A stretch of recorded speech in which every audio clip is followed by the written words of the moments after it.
Okay. Hello student, my name is Dheeraj. मैं आपसे आज बात करना चाहता हूँ टाइप्स ऑफ अकाउंट को लेकर के। इसमें हम अकाउंट्स के बारे में जानेंगे, अकाउंट्स के रूल के बारे में जानेंगे और किस अकाउंट में क्या चीज़ आती है इस बारे में हम जानेंगे और इससे आपको जर्नल एंट्री करने में काफ़ी हेल्प मिलेगी। चलिए शुरू करते हैं। देखिए, आपको एक चार्ट दिख रहा होगा आपकी स्क्रीन पे और ये बताता है कि अकाउंट्स जो होते हैं वो 3 तरह के होते हैं: पर्सनल अकाउंट, रियल अकाउंट और नॉमिनल अकाउंट। ठीक है, चलिए इसके बाद हर एक अकाउंट का रूल क्या बोलता है वो रूल भी आपको दे रखे हैं, लेकिन रूल के बारे में हम थोड़ी देर बाद डिस्कस करेंगे। पहले हम ये समझ लेते हैं कि किस अकाउंट में क्या चीज़ आती है। ठीक है, चलिए जैसे सबसे पहले हमसे बात करना चाहता हूँ नॉमिनल अकाउंट को लेकर के। नॉमिनल अकाउंट के अंदर आप समझेंगे कि सारे एक्सपेंसेस, सारे लॉसेस, सारी इनकम्स और सारे गेंस जो प्रॉफिट होते हैं वो सब इसमें आते हैं, नॉमिनल अकाउंट में आते हैं। तो पहले बात कर लेता हूँ मैं नॉमिनल अकाउंट्स में एक्सपेंस के नाम पे क्या क्या आ सकता है। जैसे कि गुड्स परचेज्ड, आप बिज़नेस करेंगे, जाहिर सी बात है माल खरीदेंगे, तो माल खरीदना आपके लिए एक प्रकार का खर्चा होता है। रेंट पेड करना, आपकी मान लीजिए खुद की दुकान नहीं है, आपने दुकान कहीं पे किराए पे दे रखी है, तो वहाँ पे आप रेंट पे करोगे तो ये आपके लिए क्या है, खर्चा है। इलेक्ट्रिसिटी बिल, बिजली का बिल आएगा, पे करोगे, आपके लिए खर्चा है। आपने किसी एजेंट को नियुक्त कर रखा है, अपॉइंट कर रखा है, जो आपकी सेल को या आपके माल को बिकवाने में आपकी हेल्प करता है, या कुछ और भी काम हो सकता है जो आप उससे करवाते हो। बदले में आप उसे क्या दोगे, कमीशन दोगे, तो कमीशन पे करना भी क्या एक प्रकार का खर्चा है। आप मान लो किसी माल का प्रोडक्शन कर रहे हो, तो जब आप प्रोडक्शन करते हो तो आपको लेबर लगानी पड़ती है और लेबर को आप वेजेस पे करते हो, तो ये आपके लिए क्या है, खर्चा है। सैलरी, आप अपने ऑफिस में किसी ऑफिस बॉय को रखते हो या अपना स्टाफ मेंटेन करते हो, तो उस स्टाफ को आप सैलरी पे करते हो, सैलरी आपके लिए क्या है, खर्चा है। इसके अलावा आप देखोगे कि टेलीफोन एक्सपेंसेस, जाहिर सी बात है इसके बिना कुछ काम चलता नहीं है। सारी सूचनाएं, सारा संप्रेषण अपन किसके बेस पे करते हैं, सारा कम्युनिकेशन टेलीफोन से ही होता है, तो जाहिर सी बात है कि आपके लिए एक अच्छा खर्चा हो सकता है बिज़नेस के अंदर। इंटरेस्ट पे करना, कभी कभी ऐसा होता है कि हम जो माल खरीदते हैं तो माल का पेमेंट हम कुछ महीनों बाद करते हैं, हाथों हाथ नहीं करते, उधार माल खरीदते हैं, तो ऐसे में हो सकता है कि हमें इंटरेस्ट पे करना पड़ जाए। तो इंटरेस्ट पे करना भी हमारे लिए क्या होता है, खर्चा होता है। ऐसा भी हो सकता है कि आपने बैंक से लोन ले रखा हो और उस पर आप इंटरेस्ट पे करते हो, तो ये भी आपके लिए क्या है, खर्चा है, इंटरेस्ट पे करना। चलिए, पोस्टेज इन टेलीग्राम, यहाँ पे एक वर्ड है पोस्टेज। एक चीज़ ध्यान रखना, यहाँ आपके जितने भी पोस्ट के रिगार्डिंग, डाक के रिगार्डिंग जो भी खर्चे होंगे वो सब किस में जाएंगे, पोस्टेज अकाउंट में जाएंगे। जैसे मान लीजिए आपने 100 रुपये के लिफाफे खरीदे, एनवेलप, और आपने स्टैम्प टिकट खरीदे 50 रुपये के, टोटल खर्चा कितने का हुआ, 150 रुपये का। तो ऐसे में आप जर्नल एंट्री के अंदर एनवेलप अकाउंट डेबिट या फिर स्टैम्प अकाउंट डेबिट नहीं करेंगे। आप इन सब के लिए एक कॉमन अकाउंट है, इसका नाम है पोस्टेज अकाउंट। आपको पोस्टेज अकाउंट डेबिट करना पड़ेगा, ये ध्यान रखना। चलिए, इसके अलावा बहुत सारे खर्चे होते हैं छोटे मोटे, जिन्हें हम एक साथ अलग अलग ना दिखा करके एक साथ टोटल लिख देते कि हाँ इतने का खर्चा होगा। तो मिसलेनियस एक्सपेंसेस आप उसे बोल सकते हैं या फिर सब्सिडेंट एक्सपेंसेस भी बोल सकते हैं। चलिए, ये तो बात हुई एक्सपेंसेस की, सब किस में आते हैं, नॉमिनल अकाउंट में आते हैं। नॉमिनल अकाउंट में एक्सपेंसेस के अलावा लॉसेस भी जाते हैं। जैसे मान लीजिए loss on sale of F है, आपने कोई फिक्स असेट्स थी आपके पास, उसकी वैल्यू 10,000 रुपये थी, लेकिन जब आपने उसे बेचा तो वो चीज़ उससे आपको 8,000 ही मिल पाए। तो ऐसे में आपकी एक्सपेक्टेशन थी कि आपको 10 मिलना चाहिए, या उसकी वैल्यू 10 की तो होती ही है, इतना तो बनता ही है, लेकिन आपको 8 ही मिल पाए किसी रीज़न से, तो 2,000 को यहाँ पे क्या हो जाएगा, आपको लॉस हो जाएगा। तो ये loss on sale of F आपके लिए लॉस होता है, ये नॉमिनल अकाउंट में जाएगा। इसके अलावा बैड डेब्ट्स, जैसे मान लीजिए आपने किसी को उधार माल बेचा, आपने क्रेडिट सेल करी। क्रेडिट सेल करने से क्या हो रहा है कि आपने उधार माल मतलब उधारी दी, तो वो बंदा हो सकता है आगे जाके आपका पैसा ना चुका पाए किसी कारण से। आगे जाके एक वर्ड सुनोगे आप, इंसॉल्वेंट हो जाना, इनसॉल्वेंट, इसे हिंदी में आप बोलते हो दिवालिया। तो अगर कोई आपका कस्टमर है जिससे आप पैसे मांगते थे और वो इंस्टॉलमेंट हो गया है, तो जाहिर सी बात है आपका पैसा नहीं दे पाएगा, या फिर दे पाएगा तो पूरा नहीं दे पाएगा, कुछ तो कमी मिलेगा या आपको उससे लॉस होगा। इस लॉस को आप क्या बोलते हो, बैड डेब्ट्स बोलते हो। तो बैड डेब्ट्स आपके लिए क्या होता है, क्या बोलते हैं नुकसान होता है। तो ये इंस्टॉलमेंट का ध्यान रखना, इंस्टॉलमेंट क्या बैड डेब्ट से ध्यान रखना। चलिए, और ये नॉमिनल अकाउंट में जाएगा। अच्छा, एक्सपेंस और लॉसेस के साथ में इनकम भी जो होती है वो अपने नॉमिनल अकाउंट में ही जाती है। इनकम जैसे कि आप समझो कि गुड्स परचेज़ करना एक प्रकार के लिए आपके लिए एक्सपेंस है, तो गुड्स सेल करना आपके लिए इनकम होगी, जाहिर सी बात है। और ये रेवेन्यू है आपके लिए, और ये रेवेन्यू फ्रॉम ऑपरेशन होता है। सेल्स को अपन रेवेन्यू फ्रॉम ऑपरेशन भी बोलते हैं। क्यों? क्योंकि ये ऑपरेटिंग एक्टिविटी है, गुड्स खरीदना और गुड्स बेचना ही तो आपका मेन काम है। और ये जो आपको रेवेन्यू जनरेट हो रहा है, ये जो आपकी इनकम हो रही है एक तरह से रेवेन्यू नेचर की, है ना। तो गुड्स सेल आपकी जो है वो इनकम में ध्यान रखना, नॉमिनल अकाउंट में जाएगी। इसके अलावा जैसे मान लीजिए आपकी खुद की बिल्डिंग है और आपकी खुद की बिल्डिंग के अंदर आधे में आप अपना बिजनेस चलाते हैं और आधा आपने लेट आउट दे रखा है, मतलब किराए पे दे रखा है, तो आपको रेंट मिलता है उस चीज़ से, तो ये आपके लिए रेंट रिसीव क्या हो जाएगा, इनकम हो जाएगा। इंटरेस्ट रिसीव हो सकता है कि आपने किसी को माल उधार बेचा हो और 2-4 महीने की उधारी दी हो, लेकिन आपने बदले में उससे आपने इंटरेस्ट चार्ज किया हो, तो ये आपके लिए इंटरेस्ट इनकम हो जाएगी उस केस में। कमीशन रिसीव हो सकता है कि आप किसी का कुछ काम करते हो या आप किसी कंपनी का माल बिकवाने का काम करते हो, आप एजेंट बने हुए हो, तो माल जितना बिकाओगे उस पर आपको कमीशन मिलेगा, या और भी किसी रीज़न से आपको कमीशन मिल सकता है। कुल मिला के कमीशन रिसीव किया आपके लिए इनकम में ध्यान रखना। चलिए, एक और बचता है इसके अंदर गेंस या फिर प्रॉफिट। जैसे कि आपने कोई एफए थी, उसे बेचा, पहले में लॉस हुआ था, जैसे हमने 10 की चीज़ 8 में बेची तो लॉस हुआ था। ऐसा भी तो हो सकता है कि 10 की चीज़ 12 में बिक जाए, तो ऐसा होने पे आपको क्या हो जाएगा, प्रॉफिट हो जाएगा। तो ये क्या है आपके लिए, profit on sale of fix assets आपके लिए गेन है, ये आपके लिए नॉमिनल अकाउंट में जाना चाहिए। दूसरी बात, बैड डेब्ट्स। कभी कभी क्या होता है कि जैसे कोई मान लो राहुल नाम का बंदा था और उससे हम पैसे मांगते थे 10,000 रुपये, लेकिन वो इंस्टॉलमेंट हो गया और 10 में से वो हमें 5 चुका पाया और 5,000 रुपये नहीं चुका पाया। तो 5,000 पहले हमारा क्या हुआ था, बैड डेब्ट्स हुआ था, वो उसे हमने एज ए लॉस ट्रीट किया था।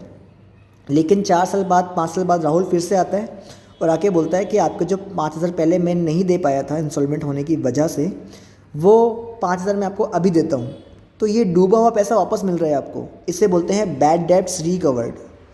इसे क्या बोलते हैं, बैड डेब्ट्स रिकवर्ड।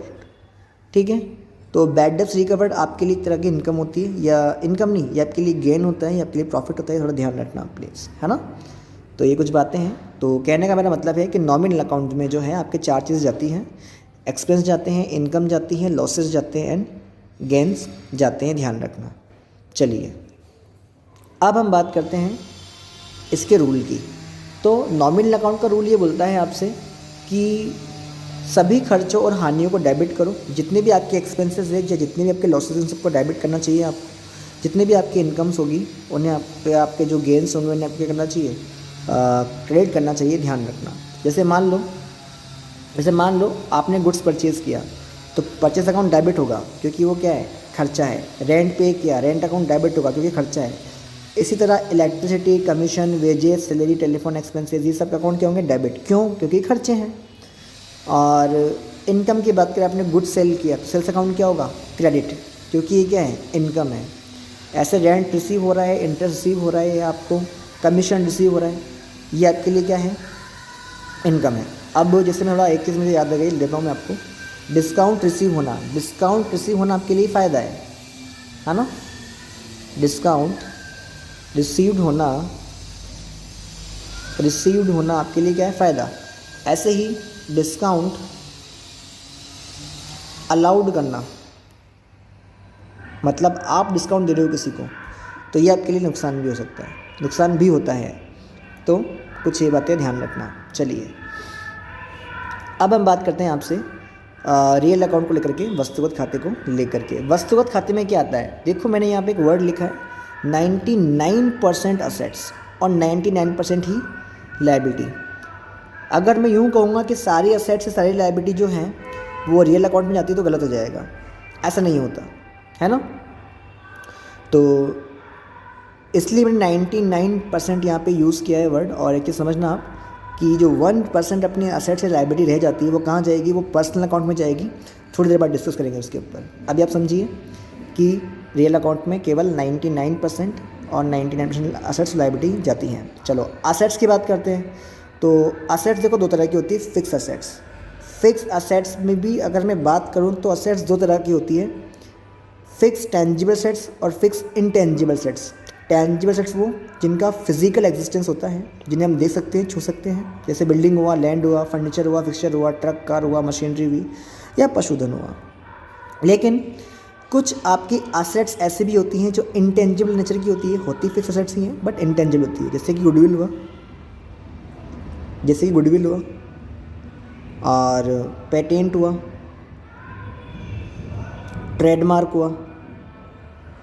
ट्रेडमार्क है ना।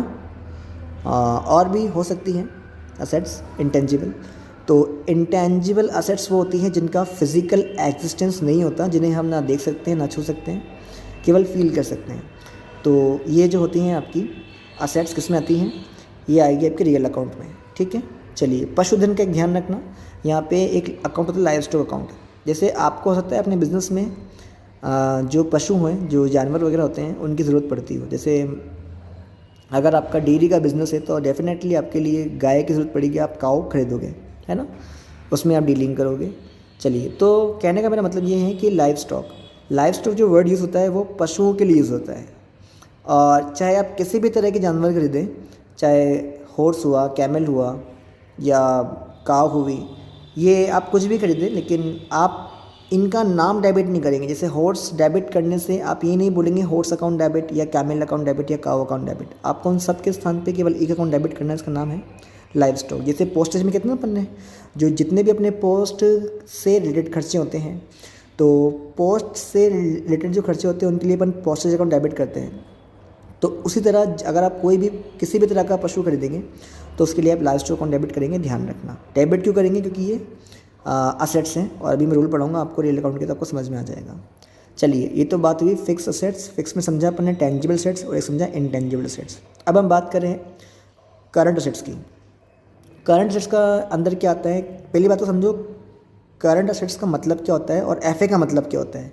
फिक्स असेट्स का मतलब तो होता है ऐसी असेट्स जो आपके बिजनेस की कैपेसिटी को ग्रो करेगी, आपके बिजनेस की क्षमता को बढ़ाएगी, और इससे खरीदने से ये होगा कि मतलब ये खर्चा, इसका फ़ायदा ना आपको 1 साल से ज़्यादा के लिए मिलेगा नॉर्मली। जैसे आप समझो मशीन खरीदोगे, कार खरीदोगे, बिल्डिंग खरीदोगे, फर्नीचर खरीदोगे, तो ये आप हर साल नहीं खरीदते हो, या खरीदते हो तो हर महीने में चेंज नहीं करते हो।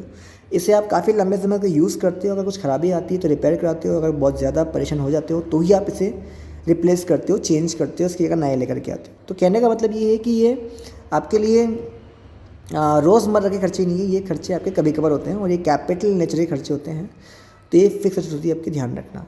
करंट असेट्स क्या होती है, ऐसी असेट्स जिन्हें आप तुरंत कैश में कन्वर्ट कर सको। जैसे कैश तो कैश में कन्वर्ट होता है, वो ऑलरेडी कैश ही होता है, कन्वर्ट क्या होता है, वो ऑलरेडी कैश ही होता है।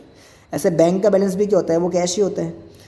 लेकिन एक होता है शॉर्ट टर्म इन्वेस्टमेंट, या आप समझो मार्केटेबल सिक्योरिटीज़ होती है ना, जिन्हें हम बेच करके जल्दी से क्या करते हैं, कैश में कन्वर्ट कर सकते हैं।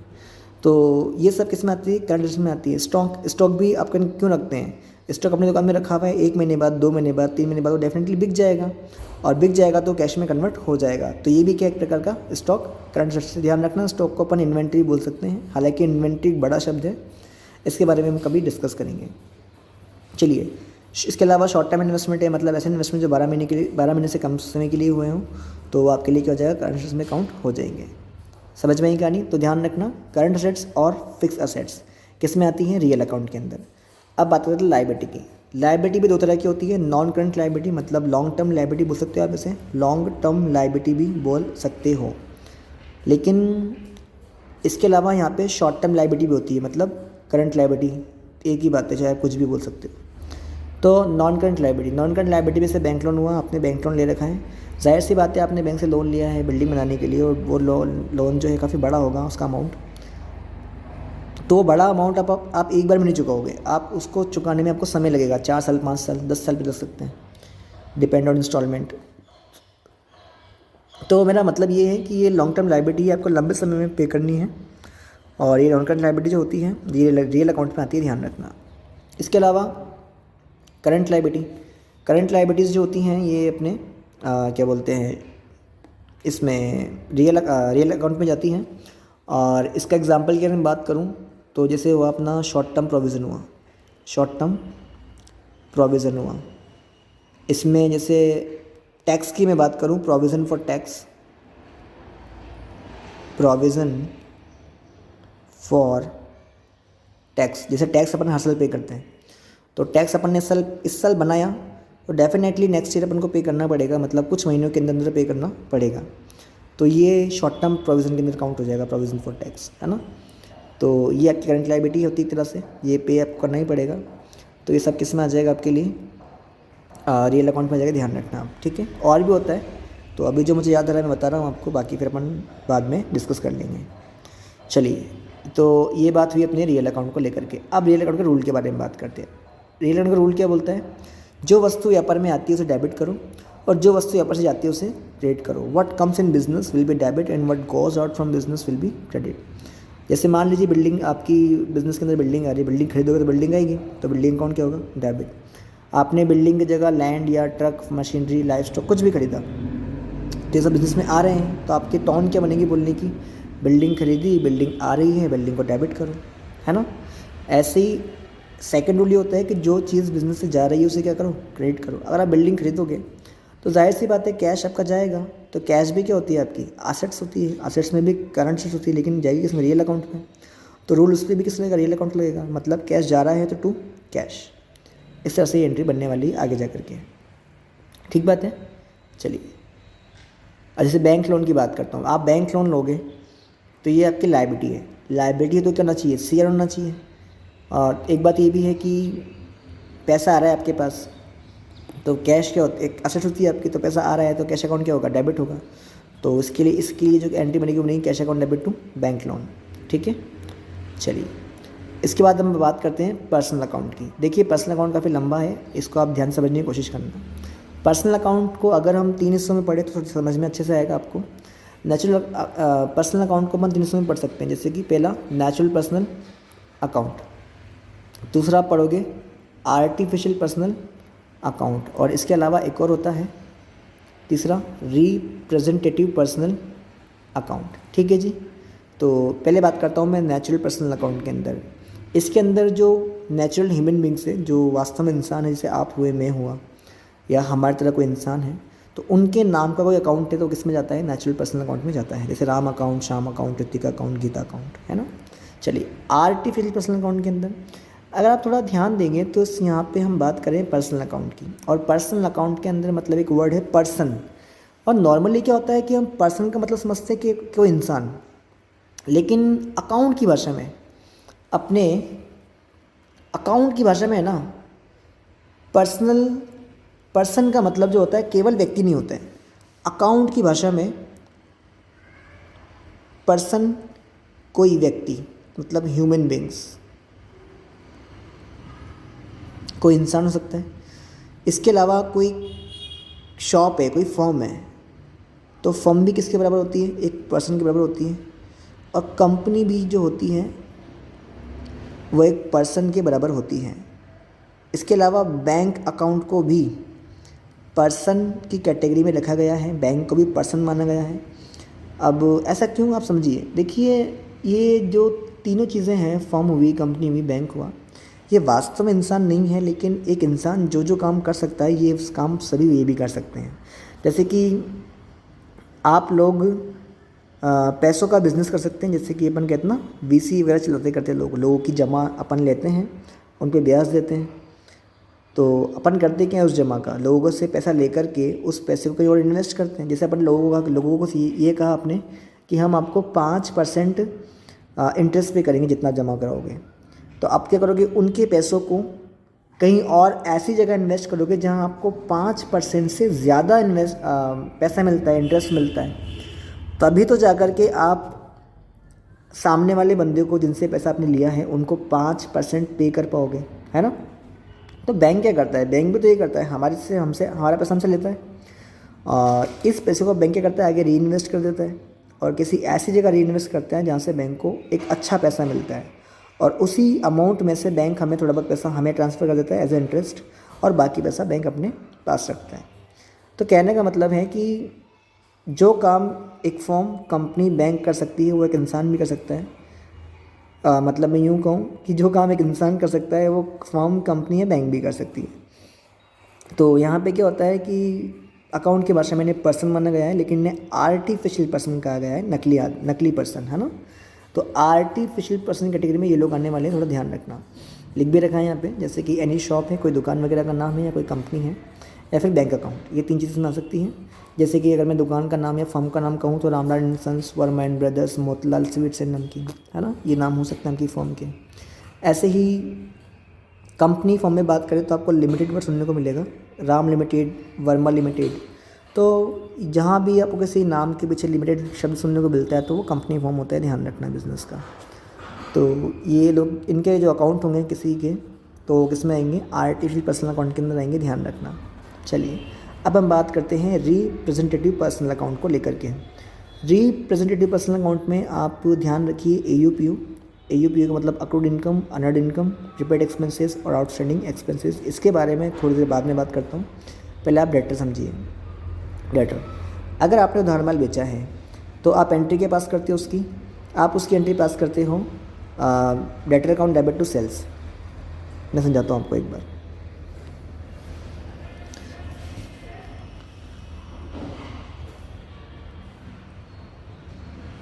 एक तरफ हम बात करेंगे डेटर से और एक तरफ हम बात करेंगे क्रेडिटर से।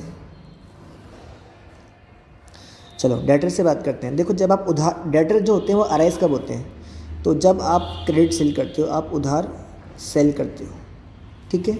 जबकि क्रेडिटर कब अराइज होते हैं, जब आप क्रेडिट परचेज करते हो, जब आप उधार माल खरीदते हो, क्रेडिट परचेज करते हो तब, है ना। तो डेटर मतलब जब आप उधार माल बेचते हो तो आप एंट्री क्या पास करते हो, तो उस केस में आप एंट्री पास करते हो डेटर अकाउंट डेबिट। डेटर को अपन कस्टमर नाम से ही बोल सकते हैं, कस्टमर अकाउंट डेबिट, या फिर अगर उसका नाम आपको पता है तो उसका नाम अकाउंट डेबिट टू सेल्स, आप ये एंट्री पास करते हो, है ना। तो कहने का मतलब है यहाँ पर ये डेटर, यहाँ पर ये कस्टमर, या फिर नाम से तो आपको पता ही है, चलो नाम आ ही जाएगा। तो डेटर और कस्टमर अकाउंट जो होते हैं ये क्या करते हैं, ये उस व्यक्ति को, या हो सकता है वो कोई दुकान हो, कोई फॉर्म हो, या हो सकता है कोई कंपनी हो, जिसको आपने उधार माल बेचा है, उसे रिप्रेजेंट करते हैं, उसका प्रतिनिधित्व करते हैं। इसलिए डेटर अकाउंट जो होता है वो एक प्रकार का रिप्रेजेंटेटिव पर्सनल अकाउंट होता है। क्यों? क्योंकि डेटर जो होता है वो किसी व्यक्ति को या किसी शॉप को या किसी कंपनी को क्या करता है, रिप्रेजेंट करता है, जिससे आपको पैसे लेना बाकी है। जी हाँ, पैसे लेना बाकी है। क्यों? क्योंकि अभी आपने उधार सेल करी है तो पैसा अभी आपको मिला नहीं होगा, भविष्य में पैसा मिलेगा। ये आपकी असेट्स होती है, ध्यान रखना। असेट्स में भी आपकी करंट असेट्स होती हैं। चलिए बात करते हैं क्रेडिट परचेज से। तो क्रेडिट परचेज के लिए आप एंट्री क्या पास करते हो, purchase account debit to creditor, या फिर इसे आप सप्लायर वर्ड भी बोल सकते हो, आपूर्तिकर्ता। आपको तो माल दे रहा है ना, आप खरीद रहे हो उससे, तो आपूर्ति करता है आपके लिए, सप्लायर। और अगर उसका नाम पता है तो आप यहाँ पे उसका नाम ही लिखोगे, नाम पता है तो कहने का मेरा मतलब है कि यहाँ पर डेटर अकाउंट या फिर सप्लायर अकाउंट जो होता है, ये अकाउंट क्या करते हैं, ये रिप्रेजेंट करते हैं, प्रतिनिधित्व करते हैं उस व्यक्ति का या उस दुकान का या उस कंपनी का जिससे आपने उधार माल खरीदा है। और जाहिर सी बात है, आपने उधार माल खरीदा है तो मतलब आपने अभी पैसा नहीं दिया होगा, आप पैसा भविष्य में देंगे, ये आपके लिए करंट लायबिलिटी है। ठीक है, तो ध्यान रखना, क्रेडिटर डेटर क्या होते हैं, एक रिप्रेजेंटेटिव पर्सनल अकाउंट की कैटेगरी में आते हैं, ध्यान रखना। इसके अलावा आगे आप सुनोगे कैपिटल अकाउंट, मैं वो भी समझाता हूँ आपको हाथों हाथ। कैपिटल अकाउंट क्या होता है, देखो बिजनेस का जो ऑनर होता है, ऑनर मतलब मालिक, सेठ जी, है ना, ये सेठ जी, ये अपने सेठ जी जो हैं, ये सेठ जी बिज़नेस में पैसा लगाते हैं, उसे अपन कैपिटल बोलते हैं कि मालिक ने अपने बिज़नेस में पैसा लगाया। और जाहिर सी बात है, आप बिना पैसा लगाए बिज़नेस शुरू करोगे कैसे, ये कैपिटल होती है। कैपिटल आपकी होती है लॉन्ग टर्म लायबिलिटी। क्या होती है, लॉन्ग टर्म लायबिलिटी होती है, ध्यान रखना। अब ये आपके लॉन्ग टर्म लायबिलिटी किसे भी, क्यों, ये कैपिटल अकाउंट में जितना बैलेंस होता है ना, बिज़नेस के ऊपर इस बात की लायबिलिटी होती है कि वो अपने सेठ जी को, अपने मालिक को एंड ऑफ द डे, जिस दिन ये बिज़नेस बंद होगा उस दिन जितना कैपिटल अकाउंट का बैलेंस है उतना रुपये सेठ जी को पे करना पड़ेगा। तो ये एक प्रकार की लायबिलिटी है। लायबिलिटी लॉन्ग टर्म इसलिए क्योंकि ये अपन को हाथों हाथ नहीं पे करनी है, 1 साल में पे नहीं करनी। जब तक बिज़नेस चलेगा तब तक तो रहेगा, बट जब बिज़नेस बंद होगा तब वो कैपिटल का सब मालिक को मिलना होगा, तो इसलिए आपकी लॉन्ग टर्म लायबिलिटी है। दूसरी बात ये है कि इसे कैपिटल अकाउंट को भी रिप्रेजेंटेटिव पर्सनल अकाउंट में इसलिए रखा जाता है क्योंकि कैपिटल अकाउंट रिप्रेजेंट करता है किसको? ऑनर को। इस वजह से कैपिटल अकाउंट किस में आता है? रिप्रेजेंटेटिव पर्सनल अकाउंट में आता है, ध्यान रखना। और आपको समझ में, आपको पता भी है, हम जब कोई बिजनेसमैन जो होता है वो शुरुआत करता है बिज़नेस की तो पैसा लगाता है, तो पैसा लगाने पर एंट्री करते हैं। एक तो अपने बिज़नेस में कैश आता है, तो इसलिए आप कैश अकाउंट डेबिट करते हो, और 2 करते हो आप capital account. Capital account CR करने का रीज़न क्या होता है? हम सेठ जी का नाम नहीं लिखते बिज़नेस के अंदर, उसको सेठ जी को रिप्रेजेंट करने वाला अकाउंट जो होता है, मतलब कैपिटल अकाउंट, वो लिखते हैं। ये ध्यान रखना है ना। जैसे अगर मान लो सेठ जी के अलावा कोई रमेश है अपना कस्टमर, उससे पैसा मिलता तो एंट्री होती कैश टू रमेश, लेकिन यहाँ अपने सेठ जी का नाम नहीं लिखा जाएगा, सेठ जी की जगह हम कैपिटल वर्ड यूज़ करेंगे, ध्यान रखना, ठीक है। इसके अलावा ड्राइंग आपको दे रखा है यहाँ पे, देखो अपन ने डेटर समझ लिया, क्रेडिटर समझ लिया, कैपिटल अपन समझ लिया, और ड्राइंग का मतलब होता है कि जब कोई बिज़नेस का मालिक अपने पर्सनल यूज़ के लिए पैसा निकालता है या फिर वो माल भी निकाल सकता है। ड्राइंग 2 तरह से हो सकती है, ध्यान रखना। अब इन काइंड मतलब कि वो माल निकाल रहा है, इन कैश मतलब कि वो कैश निकाल रहा है। तो कैश ड्राइंग जो होता है ये कैपिटल में कमी होता है। और दूसरी बात है, ये भी एक प्रकार का रिप्रेजेंटेटिव पर्सनल अकाउंट है। क्यों? क्योंकि ये भी बिज़नेस के ऑनर को रिप्रेजेंट करता है, ध्यान रखना, ठीक है। चलिए अब हम बात कर लेते हैं AUPO को लेकर के। AUPO, इस टेबल समझना, AUPO का मतलब क्या होता है। AUPO का मतलब, इस पर देखो आप ध्यान देंगे, 2 तो इनकम है आपके पास, 2 तो इनकम है और 2 ही एक्सपेंसेस है। चलो, तो अक्रूड इनकम मतलब होता है ऐसी इनकम जो आपने अर्न तो कर ली है, कमा तो ली है, लेकिन आपको प्राप्त नहीं हुई, ये पैसा आपको अभी रिसीव नहीं हुआ, तो अभी नहीं मिला, बाद में मिलेगा, इसीलिए ये आपकी क्या है? ये है आपकी करंट असेट्स, ये ध्यान रखना है ना। अच्छा, अनअर्न्ड इनकम, अनअर्न्ड आपको दिख रहा होगा, अनअर्न्ड, अर्न का मतलब कमाना, अनअर्न्ड का मतलब नहीं कमाना, मतलब ऐसी इनकम जो आपने कमाई तो नहीं है, अर्न तो नहीं की, लेकिन आपको ये मिल गई है, मतलब आपको एडवांस मिल गया है किसी काम को लेकर के, और काम अभी तक आपने किया नहीं है, तो अब आपको काम करके देना पड़ेगा, तो ये आपके लिए क्या है? करंट लायबिलिटी है, ध्यान रखना। अब बात करते हैं एक्सपेंसेस की। पहला खर्चा प्रीपेड एक्सपेंसेस। प्रीपेड एक्सपेंसेस आपके लिए क्या है? ऐसा खर्चा जो आपने पेमेंट कर दिया लेकिन ये खर्चा अभी हुआ नहीं था, या यूँ समझो इस खर्चों को आपने एंजॉय नहीं किया, है ना। आपने एडवांस में किसी खर्चे को कर दिया, पेमेंट कर दिया, बस वो खर्चा हुआ नहीं है अभी, तो भविष्य में आपको ये खर्चा करना नहीं पड़ेगा क्योंकि पेमेंट आपने अभी कर दिया, तो ये आपकी करंट एसेट्स रहती है। आउटस्टैंडिंग एक्सपेंस का मतलब है कि अपना खर्चा तो हो गया लेकिन अभी तक अपन उसका पेमेंट नहीं किया, मतलब जो खर्चा था, जो भी चीज़ थी आपने एंजॉय तो कर ली अच्छे से, लेकिन उसका भुगतान आपने अभी तक नहीं किया, तो ये आपके लिए क्या हो जाएगा? Outstanding expenses. और ये आपके लिए क्या होगी? करंट लायबिलिटी होगी। क्यों? अच्छा, करंट इसके लिखा था मैंने ना, करंट ध्यान रखना, तो ये आपके लिए करंट लायबिलिटी हो जाएगी, आउटस्टैंडिंग एक्सपेंसेस, ठीक है जी। और कहने का मतलब था, अगर आप समझेंगे तो हम थोड़ा बहुत ये समझ पाए हैं कि अक्रूड इनकम जो होती है ये होती है आपकी करंट असेट्स, अर्नड इनकम आपकी होती है करंट लायबिलिटी, प्रीपेड एक्सपेंस आपका होता है करंट असेट्स, और आउटस्टैंडिंग एक्सपेंस होता है आपका करंट लायबिलिटी। ऐसे ही डेटर को अपन बुक डेप्स नाम से भी जानते हैं, ध्यान रखना। और BRB जो होता है ये आपके लिए करंट असेट्स होता है। BRBP क्या होगा ये समझाऊंगा मैं आपको आगे अलग लेक्चर के अंदर, अभी आप इतना समझ लीजिए कि दोनों ही क्या हैं? करंट असेट्स हैं। ऐसे ही क्रेडिटर और BP ये आपके लिए क्या है? करंट लायबिलिटी है। कैपिटल आपके लिए लॉन्ग टर्म लायबिलिटी होती है, समझाया था मैंने अभी आपको नीचे। और ड्राइंग जो होता है ये कैपिटल में कमी होता है, ये ध्यान रखना, ठीक है। तो देखो अगर आप ध्यान देंगे तो यहाँ पे कितनी सारी करंट असेट्स है, करंट लायबिलिटी है। ये करंट असेट्स या लायबिलिटी होने के बावजूद भी अपने रियल अकाउंट में नहीं गई, ये कहाँ पर आई है? पर्सनल अकाउंट के अंदर आई है। तो इसलिए मैं आपसे कह रहा था कि कुछ असेट्स या कुछ लायबिलिटी ऐसी भी होती है जो कि असेट्स लायबिलिटी होने के बावजूद भी रियल अकाउंट में ना जाकर पर्सनल अकाउंट में जाती हैं। तो ये ही वो लाइबिलिटीज़ थी। चलिए मेरा जो समझाना था इतना ही समझाना था मुझे, और भी चीज़ें हैं मैं आपको समझाऊँगा अलग अलग लेक्चर्स के अंदर, ठीक है। आप लोग ध्यान रखिए अपना और पढ़ाई करते रहिए। Thank you.